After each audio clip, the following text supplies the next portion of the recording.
Student, good morning to all of you. Last व्हिडिओमध्ये आपण seed dispersal हा part learn केला. डिस्पर्सल ऑफ सीड्स म्हणजेच बीजप्रसार हा घटक आपण शिकलो. आणि बीजप्रसार म्हणजे नेमकं काय तर हे देखील आपण लर्न केलं. जसे की फॉर एक्झाम्पल आपण सांगितलं होतं seed dispersal is the process of scattering of seeds over long distances. की स्कॅटरिंग ऑफ सीड्स बियांचा प्रसार होणे किंवा बिया पसरणे ओव्हर अ लॉंग डिस्टन्स, दूर अंतरावर बियांचा किंवा बीजांचा प्रसार होणे किंवा पसरणे, यालाच आपण बीजप्रसार असं म्हटलं होतं. आणि याचे जे डिफरंट एजंट्स आहे, एजंट्स ऑफ सीड डिस्पर्सल, हे आपण लर्न केले होते. मग त्याच्यामध्ये फर्स्ट आपण सांगितलं डिस्पर्सल बाय वाइंड, सेकंड आपण सांगितलं डिस्पर्सल बाय वॉटर, थर्ड आपण सांगितलं seed dispersal by animals and fourth seed dispersal by explosion. अशा प्रकारे 4 घटक आपण किंवा 4 एजंट्स ऑफ सीड डिस्पर्सल हे आपण बघितले होते. मग त्याच्यामधलं फर्स्ट जे आहे वाइंड अँड वॉटर हे आपण लास्ट व्हिडिओमध्ये लर्न केलं की वाइंडच्या माध्यमातून आपण सीड्स जे आहेत, जे लाईट इन वेट सीड्स आहेत किंवा जे इझिली हवेमध्ये फ्लोट होऊ शकतात, लाईट वेट असल्यामुळे किंवा त्यांना हेअरी कव्हरिंग असल्यामुळे ते इझिली हवेमध्ये फ्लोट होऊन एका ठिकाणावरून दुसऱ्या ठिकाणी पसरू शकतात किंवा जाऊ शकतात. असे जे सीड्स असतात त्यांचा प्रसार हवेच्या माध्यमातून होतो आणि मग त्याच्यापासून तिथे प्लांट्स तयार होतात. जिथेही ते फेकले जातात किंवा जिथे दूरवर ते पसरले जातात त्या ठिकाणी त्या बियांपासून त्याचं प्लांट तयार होतं. त्याच्यानंतर सेकंड आपण सांगितलं होतं सीड डिस्पर्सल बाय वॉटर, की ज्या पण काही वॉटर बॉडीज आहेत तर वॉटर बॉडीज मध्ये येणारे जे प्लांट्स आहेत किंवा मग वॉटर बॉडीच्या शेजारी त्यांच्या किनाऱ्यालगत जे येणारे प्लांट्स आहेत तर त्यांचे जे सीड्स आहेत ते पाण्यामध्ये पडतात किंवा त्या वॉटरमध्ये पडतात आणि त्या वॉटर सोबत ते वाहून नेले जातात, दूर अंतरावर ते वाहून नेले जातात आणि मग जिथे जिथे ते जमिनीवर पडतील त्या त्या ठिकाणी मग त्या त्या झाडांचे प्लांट्स येतात. फॉर एक्झाम्पल आपण कोकोनट ट्रीचं घेतलं होतं की कोकोनट ट्रीचं जे फ्रूट आहे म्हणजे जे कोकोनट आहे तर त्याच्या वरचं जे कव्हरिंग आहे ते फायब्रस असतं आणि त्याच्यामुळे ते पाण्यावर इझिली तरंगू शकतं आणि ते पाण्यामध्ये इझिली तरंगू शकल्यामुळे जेव्हा पाण्याचा प्रवाह जातो तेव्हा त्या एका ठिकाणावरून दुसऱ्या ठिकाणी ते फेकल्या जातं किंवा एका ठिकाणावरून दुसऱ्या ठिकाणी ते नेलं जातं आणि मग ज्या ठिकाणी ते जमिनीमध्ये पडेल त्या ठिकाणी लँडवर जिथे पण ते पडेल तर त्या ठिकाणी त्याच्यापासून कोकोनट ट्री तयार होते. अशा प्रकारे मग seed dispersal by wind and water आपण लास्ट व्हिडिओमध्ये बघितलं. And today we are going to learn about the seed dispersal by animals and seed dispersal by explosion. म्हणजे हे जे एजंट्स ऑफ सीड डिस्पर्सल आहेत याच्यामधले जे उरलेले 2 घटक आहेत seed dispersal by animal and seed dispersal by explosion, हे 2 आज आपण बघणार आहोत. मग त्याच्यामधला फर्स्ट आपण बघूयात सीड डिस्पर्सल बाय animals. बघा आता, when fleshy fruits like mango and guava are eaten by man and animals, म्हणजेच माणूस किंवा जे प्राणी आहेत तर यांच्या मार्फत जे पण काही फ्लेशी फ्रुट्स खाल्ले जातात, फॉर एक्झाम्पल पेरू आहे किंवा मग मँगो आहे, कस्टर्ड ऍपल, सीताफळ आहे, तर हे फ्रुट्स जे आपण खातो ते खाल्ल्याच्या नंतर आपण त्याचे जे सीड्स आहेत ते फेकून देतो दूरवर. खाणं आणि फेकणं, जसे की आता सध्या जांभूळ खूप आलेले आहेत, जांभूळ आपण खातो आणि त्याचं बी लगेच काढतो आणि फेकून देतो. मग ते कुठेही जमिनीवर पडतं, ज्या ठिकाणी पडलं जातं त्याला पोषक वातावरण मिळाल्याच्या नंतर त्याच्यापासून त्याचं झाड तयार होतं. ओके, मग हे झाला एक रिझन की ॲनिमल्स आणि मॅन्सच्या मार्फत देखील, मानव आणि प्राणी यांच्या मार्फत देखील सीडचं डिस्पर्सल होऊ शकतं. आणि मग ते अशा माध्यमातून की ते फ्रुट्स खातात आणि ज्या बिया असतात तर त्या बिया काढून इतरत्र फेकून देतात, इकडे तिकडे फेकून देतात आणि फेकल्याच्या नंतर मग जमिनीवर त्याच्यापासून त्याचे झाड तयार होतात किंवा त्याचे प्लांट्स तयार होतात. आणि काही जे सीड्स आहेत बघा, सम सीड्स हॅव हुक्स, काही जे सीड्स आहेत तर त्यांना हुक लाईक स्ट्रक्चर असतं, म्हणजे त्यांना असा आकोडा असल्यासारखं स्ट्रक्चर असतं. And spines which stick to the body of animals and are thus disperse over long distances. काय होतं की काही जे सीड्स आहेत तर त्यांचं जे स्ट्रक्चर आहे ते हुक लाईक असतं, त्यांचं जो स्पाइन आहे तर ते असं एखाद्या आकोड्यासारखा असतो.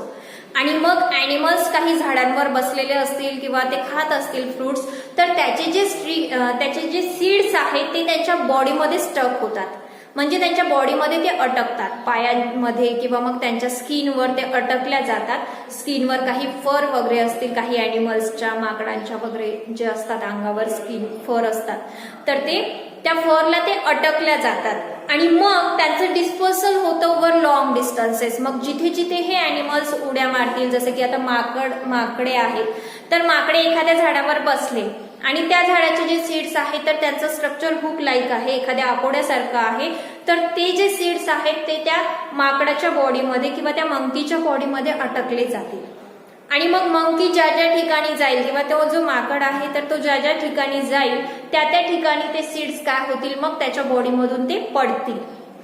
जिथे जिथे जातील त्या त्या ठिकाणी मग ते सीड्स पडतील आणि मग त्याच्यापासून त्याचे प्लांट्स येतील. Some seeds have hook spines which stick to the body of animals and are thus dispersed over long distances. आणि मग त्याच्यापासून हे काय होतात, मग सीड्स डिस्पर्स होतात. For example caltrop and mimosa. Mimosa जे प्लांट आहे किंवा कॅलट्रॉप हे जे प्लांट्स आहेत तर याचे जे सीड्स आहेत तर ते हुक लाईक स्ट्रक्चर आहे आणि मग हे एखाद्या अॅनिमल्सच्या बॉडीमध्ये जर चिपकल्या गेले किंवा स्टक झाले तर नंतर हे अॅनिमल्स जिथे जातील त्या ठिकाणी ते गळून पडले जातील आणि मग त्या त्या ठिकाणी त्यांचं डिस्पर्सल होईल. बर्ड्स ईट फ्रूट ऑफ बनियान.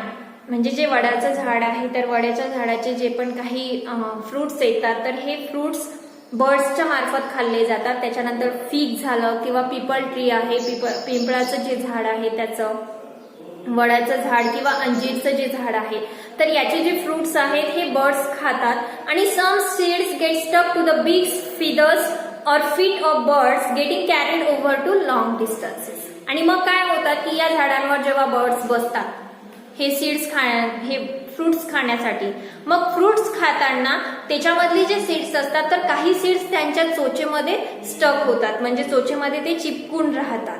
काही जे सीड्स असतात ते त्यांच्या पायांमध्ये अडकतात, लेग्समध्ये अडकतात त्यांच्या. त्याच्यानंतर काही जे सीड्स आहेत तर ते त्यांच्या फिदर्समध्ये अटकले जातात आणि मग त्यांच्या मार्फत जिथे जिथे हे बर्ड्स जातील ओव्हर अ लॉंग डिस्टन्स, दूर अंतरावर जिथे जिथे हे बर्ड्स फिरतील किंवा बर्ड्स जातील तर त्या त्या ठिकाणी त्यांच्या बॉडीमध्ये जे अटकलेले किंवा स्टक झालेले जे सीड्स आहेत ते पडतील आणि त्या त्या ठिकाणी मग सीड डिस्पर्सल होईल. डिस्पर्सल ऑफ सीड्स हे प्रोसेस घडून येईल. त्या त्या ठिकाणी ते सीड्स पडतील आणि त्याच्यापासून मग काय होईल, त्या झाडांचं प्लांट तयार होईल. These also get dispersed when undigested seeds come out through their droppings.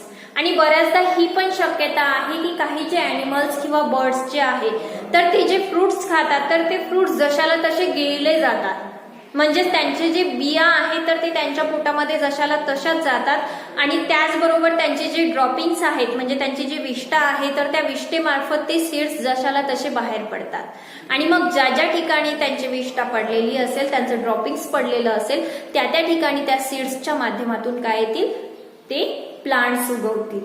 अशा प्रकारे मग सीड डिस्पर्सल बाय अॅनिमल्स होऊ शकते. अॅनिमल्सच्या मार्फत अशा प्रकारचं जे सीड डिस्पर्सल आहे तर ते होऊ शकते, बीजप्रसार होऊ शकतो. नेक्स्ट दिलेले आपल्याला dispersal by explosion. Fourth G condition आहे आपली किंवा फोर्थ जो एजंट ऑफ सीड डिस्पर्सल आहे तो म्हणजे आहे एक्सप्लोजन. एक्सप्लोजन मीन्स बर्स्ट होणे, फुटणे. एक्सप्लोजन मीन्स काय होते, फुटणे, बर्स्ट होणे. मग यामार्फत कशा प्रकारे सीड डिस्पर्सल होऊ शकते ते बघूयात आपण. Sometimes spots of some plants burst open on ripening scattering the seeds over a distance. बघा आता कधी कधी काय होतं, पॉड्स ऑफ सम प्लांट्स, काही ज्या प्लांट्सच्या शेंगा आहेत, पॉड्स मीन्स काय होते, शेंगा, की काही प्लांट्सच्या ज्या शेंगा आहेत तर त्या पिकल्यानंतर त्या बर्स्ट होतात. जसे की फॉर एक्झाम्पल आता आपल्याकडे सोयाबीनच्या शेंगा असतात त्या बर्स्ट होतात ना, खूप ऊन झालं त्याला, खूप पिकलेल्या असल्या वाळल्याच्या नंतर त्या बर्स्ट होतात आणि जागच्या जागी सोयाबीन गळते. किंवा मुगाच्या शेंगा आहेत, उडीदाच्या शेंगा आहेत, तुरीच्या शेंगा आहेत तर त्या बर्स्ट होतात, म्हणजे त्या फुटतात आणि फुटल्याच्या नंतर काय होते की scattering the seeds over a distance. त्याच्यामधले जे सीड्स आहेत तर ते लॉंग डिस्टन्स पर्यंत स्कॅटर होतात, दूर अंतरापर्यंत ते काय होतात, पसरल्या जातात, स्कॅटरिंग होतात. बर्स्ट झाल्याच्या नंतर त्याचे जे सीड्स आहेत ते दूर अंतरावर पसरल्या जातात.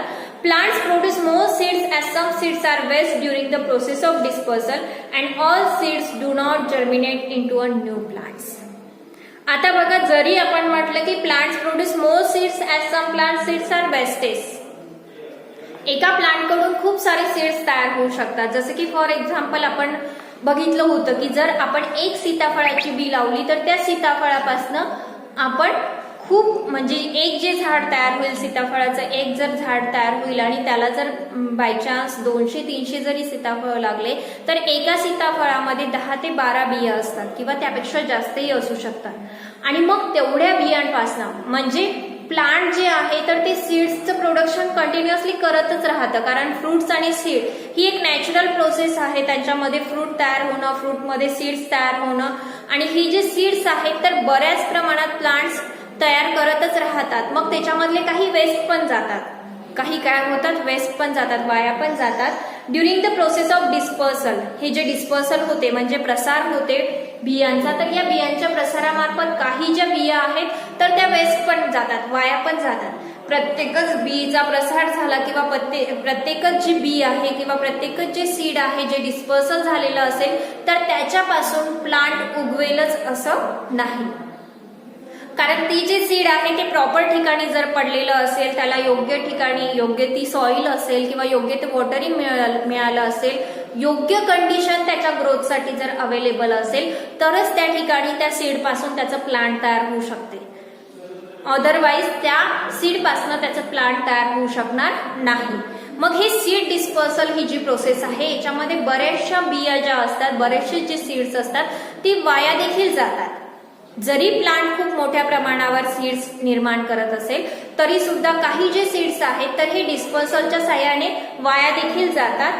Of dispersal and all seeds do not germinate into a new plant.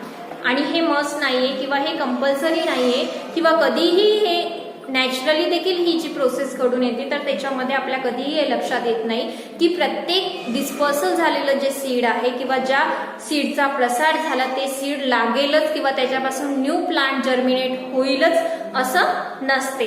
त्या मी अगोदरही सांगितलं की त्या सीडला सुटेबल अशी जर कंडिशन असेल तर त्याच ठिकाणी त्या सीड पासून सीडलिंग तयार होईल किंवा ते सीड जर्मिनेट होईल आणि त्याच्यापासून ट्री तयार होईल. अदरवाईज जर त्या ठिकाणी कंडिशन नसेल, त्या बियाला त्या सीड्सला पोषक असं वातावरण जर मिळालेलं नसेल तर त्या ठिकाणी ते सीड वाया जाईल, त्याच्यापासून कुठल्याही प्रकारचं प्लांट तयार होणार नाही. एक्झाम्पल्स याच्यासाठी दिलेले आहेत आपल्याला बघा. एक्सप्लोजनच्या माध्यमातून ज्या ज्या सीडचं डिस्पर्सल होतं, for example balsam, peas, lady finger, mustard and touch me not plant, जे लाजाळूचं झाड आहे ते, त्याच्यानंतर लेडी फिंगर, मस्टर्ड, मोहरीचं झाड जे आहे ते, पीज अँड बल्सम, हे जे प्लांट्स आहेत तर यांचे जे पॉड्स आहेत तर हे बस्ट होतात आणि मग एक्सप्लोजनच्या माध्यमातून त्यांचं सीड डिस्पर्सल होतं. डिस्पर्सल ऑफ सीड्स घडून येतं, बीजप्रसार घडून येतो. अशा प्रकारे मग आज आपण हा डिस्पर्सल ऑफ सीड्स हा घटक लर्न केला. त्याचे जे डिफरंट एजंट्स आहेत, wine, water, animals and explosion, हे आपण डिटेल लर्न केले. नेक्स्ट पार्ट आपण नेक्स्ट व्हिडिओमध्ये बघूया. थँक्यू.